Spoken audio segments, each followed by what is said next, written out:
This review copy of Metropolis Lux Obscura was provided for free by publisher Sometimes You.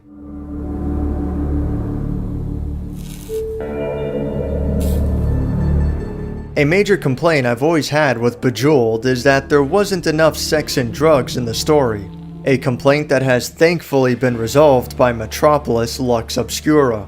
This has to be one of the most bizarre genre mixes I've played, and it does work fairly well, but it's way too shallow to be worth spending money on. It comes close, but doesn't do enough to really hit that bullseye. John Lockhart is released from prison after being convicted for the murder of his friend, Jack. Now that he's back on the outside, Lockhart needs to get his life back together and figure out the truth of what happened all those years ago. But not everyone is so happy to see him back on the streets. We don't need you back in the city. The first thing that stands out like a sore thumb is how bad the writing is. It tries, it really does, but it's so obvious how hard it's attempting to copy the typical noir narrative without really understanding what makes it work well. The prose is flowery enough, but comes off more as a parody than something to be taken seriously. For example, take the opening to Sin City. The night is hot as hell. It's a lousy room in a lousy part of a lousy town. I'm staring at a goddess. She's telling me she wants me. I'm not gonna waste one more second wondering how I've gotten so lucky. I want you. In just 20 seconds, I've already learned plenty about this character. He's blunt and to the point. He doesn't use big words or abstract analogies. His monologues reflect the same way that a person would naturally speak and think. He likes his beer, he likes his women, and he doesn't have a high opinion of himself, the hotel, or the town that he's in.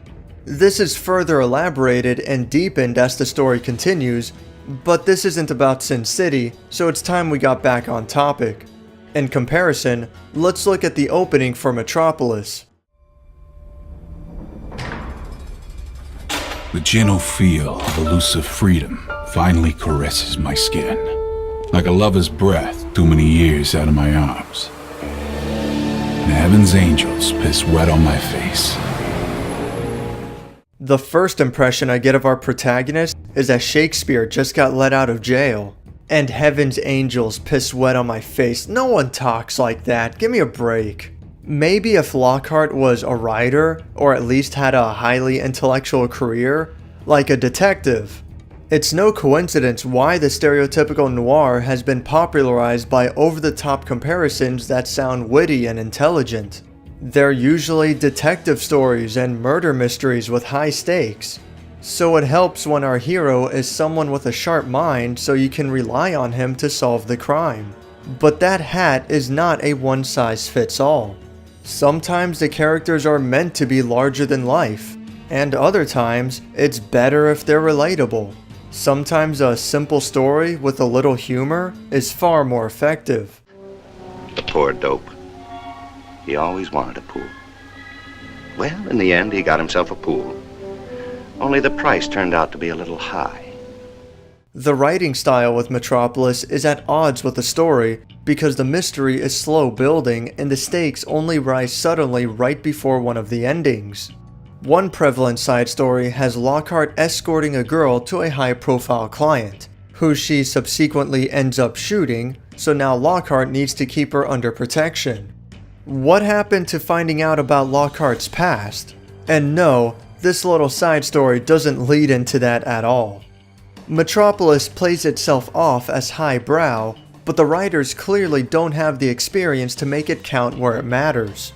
Don't get me wrong, a couple of lines here and there are clever, but there's nothing really noteworthy here.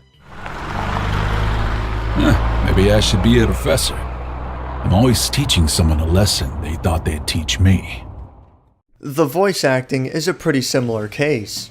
It comes close to being decent, and the main character's actor is trying his best, but most of the cast come off as awkward and inexperienced. Either that or the director didn't do a good job at explaining how to convey the right mood. I'm not sure which might be the case. Remember the old escape plan? We could do that. Now, go north. Just you and me, Bliss. I don't know. I ain't never been outside the city. Besides, that cop, he'll never let me go. And... north? You and Jack talked. Okay. I need some time to pack. The artwork is good. I can definitely see this being in a comic book, but only a generic one. Nothing special about it stands out to me.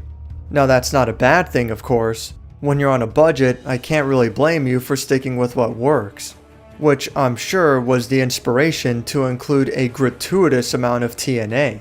The vast majority of which is uncensored, but I've obviously gone ahead and done so here.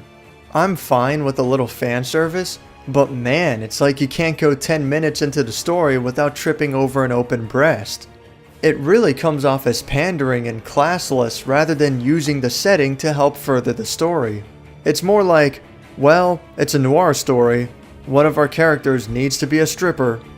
All in all, don't bother with the story. But can the gameplay save it? As I mentioned earlier, it's literally Bejeweled. Or Candy Crush works too. Personally, I would have preferred if it was more like Columns, but this is what we've got to work with. Pieces on the board can be moved all the way either horizontally or vertically. Match at least 3 of the same to get rid of the pieces, which brings in new ones and damages your opponent, with greater damage coming from larger matches and combos as pieces fall into place on their own. Every few turns, the player receives damage through an automatic attack, and the 2 sides continue trading blows until one of them finally goes down. While most of the icons are just damage dealers, there are also health and strength power-ups, as well as police badges that damage the player. As far as puzzle games go, this one's not half bad, but it's still just a match 3 puzzle game. Seriously, you might as well play Bejeweled. Metropolis tries to mix things up by adding a sort of level up system. After each victory, the player can choose from a few randomized perks to customize their playstyle. The only problem is that this game is way too easy and way too short for any of this to actually come into play. By the time you've started building up a collection of abilities, it's already over. The worst part is that this game hides itself really well in the demonstration format. If you play through the free demo or watch some gameplay clips, then yeah, it doesn't look half bad. But buy it for yourself and you'll only find a poor man's excuse of a story and setting, and garden variety gameplay with the depth of a kiddie pool that'll only last you 3 hours at most, and that includes tracking down all 4 endings. Don't let that mention about a non-linear plot fool you. Those branching paths don't extend very far. All this for the price of $8 on Steam doesn't instill a whole lot of confidence. There isn't even some kind of traditional arcade mode that goes on forever, or a versus mode for multiplayer. Only the absolute minimum qualifies here. Metropolis got on the right track, that's for sure, but it stopped the train just a few stations short of quality. These are supposed to be battles between 2 fighters, so why not have the CPU take a turn at controlling the board?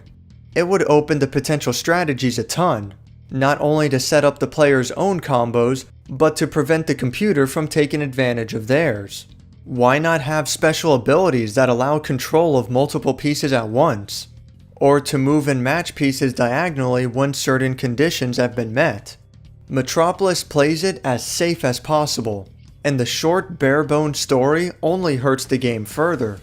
Even if the writing is just subpar, more still could have been done with the characters and story. Each ending comes up so suddenly, and even though putting together all the pieces does fill in the story a lot more, it couldn't be any less satisfying when those credits finally showed up. Metropolis tried to appease fans of both genres, but only on a surface level. Deep down, there's just nothing to it. Thank you for watching. Metropolis Lux Obscura is scheduled to release on the PlayStation 4 April 4th. If you'd like to be updated on my future videos, then you can subscribe to my YouTube channel, follow me on Twitter, or check out my page on Critic.